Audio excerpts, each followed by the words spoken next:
Hello guys and gals, and welcome to the Mid-Florida Business Solutions new agent training series. Today we are going to go over how to set up your Hubspot account for the first time and then dive into using it. So for starters, you'll get an email from us that looks like this. It'll either say Conrad Dubois, that's me, or your manager has invited you to join them in Hubspot. You'll click on this link and it'll allow you to register your account. You'll create a username and password using your new Mid-Florida email address, which you should have created with your leader already. Once you're in Hubspot, this is what you're going to see. It's going to start you off with the user guide. You can get there by clicking on this button. And then you're going to have the Marketing Hub, Sales Hub, Service Hub, and Operations Hub. Now, it's going to walk you through different steps for setting these up, but we don't need to worry about most of them. So really where we're going to get started is the Sales Hub. Now it's going to ask us to create our first contact. We're just going to skip that for now. It's not important. We will assign you all the companies, contacts, and leads that you need to get started. What we need to do is connect your inbox to your calendar. So we're going to go to Connect Account, and then we're going to go to Connect Your Account. Continue and follow along the prompts. We want to connect the Mid-Florida email that we've created and hit allow. And that's it. Now we just have to install the sales extension. If you're using Gmail or G Suite, you will select this option. If you're using Office 365, the middle option, or if you're using any desktop extensions for maybe a Mac, you'll use this option. But I'm using Gmail, so this is going to be the easiest one for me. And I'm just going to add it to my browser.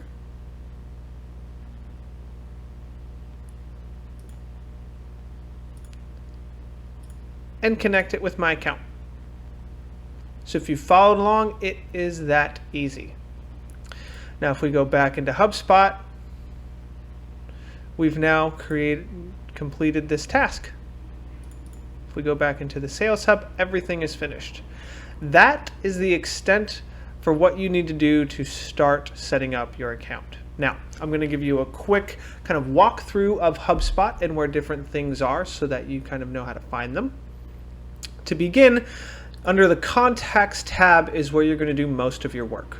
Okay, you're going to have contacts, companies, calls, activity feeds, and list. Companies is where you're going to live most of the time.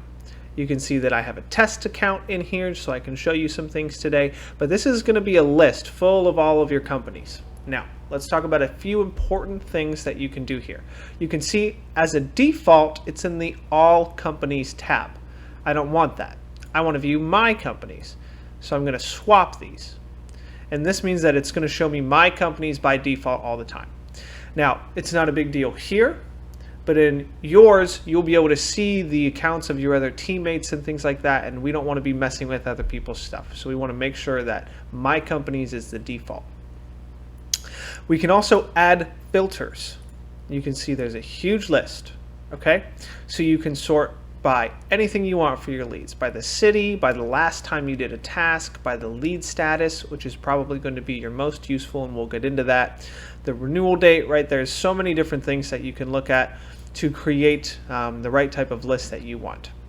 You can add different views. So if you say, okay, I want to have a list of companies that are all warm leads, right? They're in my warm market. You can add a view and then set those filters as a default and utilize that going forward. So I encourage you to play around with this a little bit and get used to it and set it up to make it as easy as possible for you to go through your workday. But I'm going to show you what a company looks like now. So this is called Testing 1 2 3, and this is one of my companies. Okay, it's got 10 employees. I can see that the company owner is me. This is me on my test account. Okay, it's got a city and an address. Now you'll see some sales properties down here called lead status, partnerships, and renewal dates. Partnerships and renewal dates we don't need to worry about. This is mainly for when you're closing the account or it's a current client. Okay, but the lead status is going to be very important to you in what you're doing while prospecting. This is a list of different statuses that you could assign to this lead based on where it is in your pipeline. Okay, and your leader is going to go over pipeline management and when you should escalate a lead to the next level with you and all that. I just want you to be familiar with where this is and some of the options that are in here. So you could see if you have a brand new lead, like I've never called on this company before, I'm going to set it as a new lead. If I'm in progress of working it, I might change it to in progress. Okay, so this whole list here, your leader will help explain to you, but that is where you find it. Now, if you're calling on a company and it turns out that they are out of business or they've been acquired or for some reason or another it's no longer a good lead, what you want to do is change the lead status to bad lead / out of business, and then you're going to change the company owner to no owner. Okay, that's really important. If you change this to bad lead, out of business, and no owner, then that's going to remove it from your list of leads and it's going to let HubSpot know that this is not a good business to prospect. So it's not going to give it back out to anybody else. Then you would save these changes. Okay. Also to note, there's a primary email and a primary contact on the left-hand side. If these fields are filled out, that just means that that specific company data that we have suggests that these are the people you're going to be reaching out to. It is in no means a guarantee. Anybody who's worked with lead systems and things before knows that it's a very kind of 50-50 chance whether that's going to be accurate information or not, but it's always a good starting spot. Okay, and your manager can help you utilize that better. In the middle here, we have different tabs, so you can see all of your previous activity. If you're under the activity tab, if you're looking at your notes, this is where specific notes will be. You can create them here, just little, okay, I stopped by today, here's what was going on, right? That type of lead relevant material. Emails, so when you're sending emails, this is where they will be, and this is also where you send them from. You're going to hit this create email button, it's going to bring this up and you'll send an email, and we'll get into that a little bit later. Calls, this is where you will log calls. You can't hit make a phone call because we're not going to have specific numbers tied to HubSpot, but you can log a call, and there's a few important things here that you need to do. Okay, for starters, you're going to select an outcome every time, whether it was busy, connected, live message, voicemail, no answer, wrong number. Drop answer and drop no answer we'll talk about in just a second, but this is where you're going to log your physical in-person stop-ins for businesses. Okay? And secondly, whether you're doing a call or an email, there's going to be this little button down here that says create a task to follow up. Now, your manager and your leader is going to extrapolate more on this with you and kind of show you how to use this, but this is where you're going to manage your lead flow after your initial contacts for a business. Okay, so I've created this task for myself to call this company. I'm going to check this box and create a follow-up task. I can either do it today, tomorrow, or in a specific amount of business days, or a custom date. So after the first time that you call on a business, this is the box you're going to check to schedule all of your follow-ups. So if I'm calling on testing 123 company on Tuesday, I might set a follow-up for tomorrow that says drop in person and say hi, right? And then I can log this activity, and that's going to create a task for myself. So you can see that I already have a follow-up scheduled for the 28th, which is tomorrow. Okay. If I want to create additional tasks, I go to the tasks tab and I hit the create tasks button. Here I can name it. I can set the date that it is due, the time that it is due, how many reminders I want in order to do this, which can be helpful if you're a procrastinator. Some of us are. And then you can assign it to yourself or your manager. There's going to be cases where you might want your leader's help with a case. You can assign the task to them, and that's a good way to let them know that you want some help. In that case, I would also recommend setting the priority to high. If I'm looking at my to-dos for today, my tasks that I have scheduled, and I see a high priority for a company that's one of my team members, I know that they're requesting my help on that. Okay? And meetings is where you'll see the meetings that you've scheduled and run. Now, one thing that's very important to do when prospecting these leads. Okay, and this is mainly going to be in your first 1 to 2 weeks, or when you first get the lead. You're qualifying it. When you're qualifying that lead and you're making calls, okay, let's say you've connected with the company and you've spoke with Marissa, the gatekeeper, and she tells me Steve is the decision maker, okay, and his email is steve@testingtesting123.com.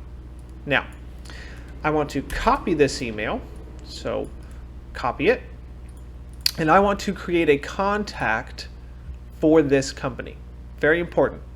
This contact is going to allow you to do 2 important things. 1, automate your emails, so when following up in the future, those will be sent out automatically. And 2, it's going to allow you to map that lead using GeoMapper, which has its own video series. So if you want to learn how to use GeoMapper and see your leads on a map and then select a route when you're going to be driving, doing your drops on those businesses, you should watch that video, okay? But you have to create a contact first, and this is how you do that. You come up here to the top right where it says contacts and you hit add. Now, we don't want to add an existing, we want to create a new one. His first name we know is Steve Testorino. And his email we already have is steve@testingtesting123.com. All you need is the name and email, and then you can hit create. Okay? And now this is going to add this contact, so I can show you real quick the utility of adding that in every time. So if I go to email and I hit create email, it puts Steve right there because he's the only contact associated with this company. So you can see that that's already useful, and it's going to allow you to do more things down the road as you get more and more familiar with HubSpot. Okay, so this is how you operate within a company. Let's talk about how you set up your week. So for starters, you're probably going to go to contacts and then companies. The My Companies tab is now going to be your default, and you want to create tasks for yourself. Okay, so a good place to start is to go to your filters and sort by lead status. Now you're going to leave this box checked, so lead status is any of, I want to see my new leads. I want to see the ones that I haven't qualified yet, okay? So here they all are, my wonderful Testing123 company. So let's say, you might have 20, 30, 50, 100 of these, okay? The way to schedule your tasks is going to be to check the boxes for the companies that you would like, and then come up here and hit this button that says create a task. And you can do this for as many at a time as you want. You could select 50 companies at once and create a task. The default is a to-do, but you can also schedule it for a call or email. I know I want to call them, so I'm going to select that. I want to do this tomorrow at 10 a.m. and I hit create. And that's going to put that in my queue for tomorrow. Now, how do you access those? Okay, so the conversation and marketing tabs you don't really need. Same with service. We'll talk about reports here in a second, but under the sales tab, we're going to go to tasks. We don't need this. So let's see what's due today. Nothing. What's overdue? Nothing. And what's upcoming? Okay, so we have the follow-up and we have the call. The follow-up is what most of your tasks are going to look like once you've started working your leads. Okay, and I'll show you why here in a second. So for the first time, this is a brand new company. I'm about to qualify them. I have this task that says call testing123. I'm going to click on it. It's going to bring me to the lead, and then I'm going to go to the calls tab. I'm going to log my call. I'm going to say that I spoke with Marissa again. I'm going to select an outcome and say that I connected with the business. And then I'm going to create that follow-up. And that's why most of your tasks from this point on are going to say follow up with blank. Okay? Because after you complete your first task and every subsequent, you're just going to check this box and select, okay, I want to do this in 2 days. I wouldn't really go for the 1 week or 2 week or anything like that. You don't really want to leave a business hanging for more than 2, maybe 3 days maximum. So keep it short, and you're just going to check that box. Now, because they're all follow-ups, you can log them as a call or an email or a drop, which I'll show you here in just a second. Okay, so I might want to tell myself drop in on Tuesday. Okay, this is just something I do. You can use what works best for you, but I find that I get very scatterbrained if I don't tell myself exactly what to do when I'm following up. So then I'm going to log call and complete task. Okay, now I can look at any further tasks I have, and you can see that I have the follow-up task I created earlier. So just for the sake of showing you one more time, I'm going to go back into sales, into tasks, and it's going to show me what I have. So I'm following up with testing 1, 2, 3. So let's pretend that I just called them on Monday.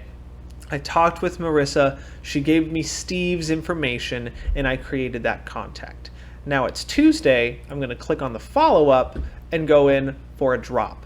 Okay? It's still going to be under the calls tab. I'm going to log a call, but under the outcome, I'm going to select that it was a drop.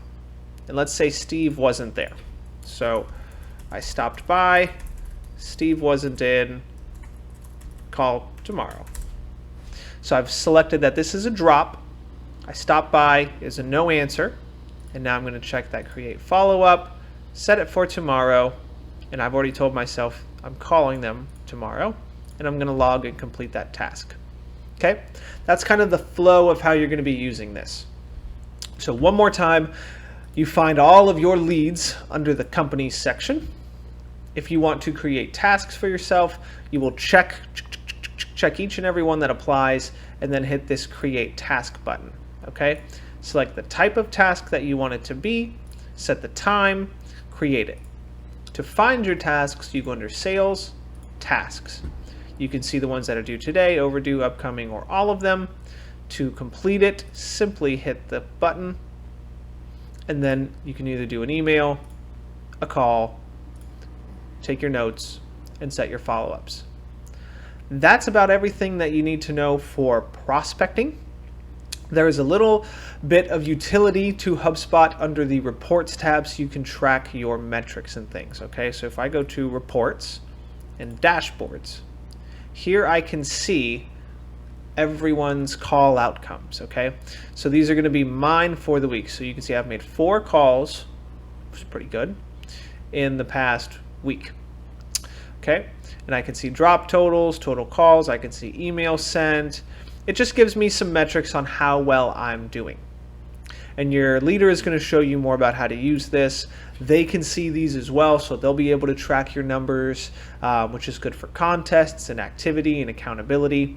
You can also see the sales tab, which can forecast your revenue. So once you start getting deals, which we'll go over in another video, once you start closing businesses, this will help you judge how much you can expect based on the law of averages from the cases that you're working in your pipeline.